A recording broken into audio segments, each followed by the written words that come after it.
Private equity used to be an asset class for institutional and very wealthy private investors.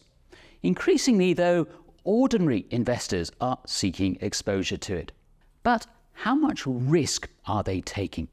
Well, retirement actuary Larry Pollack says private equity is more risky now that we're no longer in a near zero interest rate environment.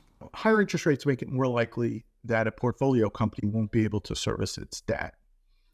And the portfolio companies tend to have a lot of debt. I mean, part of the playbook is to is to load these companies up with a fair amount of debt, much more so than you would see in like publicly traded companies. I mean, publicly traded companies have debt as well, but you're going to see a lot more of it in these types of companies. So with higher interest rates, that means they have to pay more interest. That makes it more difficult for them to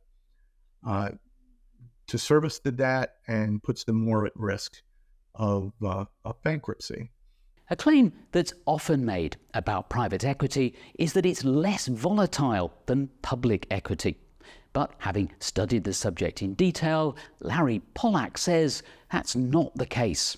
The apparent lower volatility and what gets reported as lower volatility is almost certainly an artifact of the fact that these appraisals of these portfolios are very infrequent.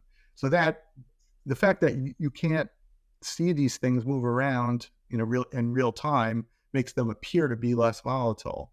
A company that's private, there's no reason to think that the value is less volatile than an identical company that happens to be public, right? Before making any major investment decision, you need to weigh up the risks and the potential returns. Here are some of the questions you need to ask yourself about private equity. Do you believe the claims of higher returns, lower volatility, and diversification, despite all reasons for skepticism? Are you certain that whatever exposures you're seeking can't be realized with publicly traded investments at much lower expense and higher transparency and more liquidity? Are you certain you could outperform, if you're a public pension fund, you sure you're going to outperform Nevada, which has like a 3-person investment staff and invests almost exclusively in index funds, and has outperformed almost every other public pension plan in the country? Given the difference between top and bottom quartile performers, why do you think you can identify the top quartile future performers instead of the bottom quartile performers? None of this really should be taken as investment advice, but certainly for myself and based on my research, I wouldn't do it myself, and I wouldn't advise anyone else to do it either. Another consideration is the timescale of investing in private equity. It could be at least another 10 years before you know how well or otherwise your investment has performed. The ultimate success of a fund typically isn't known, for 10 or more years after the initial investment. And that 10 years is often longer than the future tenure of the people who make the decision to invest in a particular fund. So it's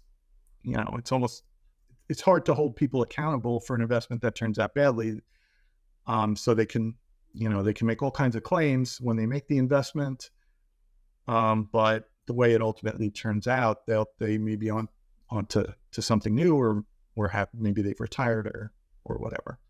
If in doubt, you should always seek professional advice. If necessary, deliberately seek out conflicting advice. Private equity is not an investment you should enter into lightly.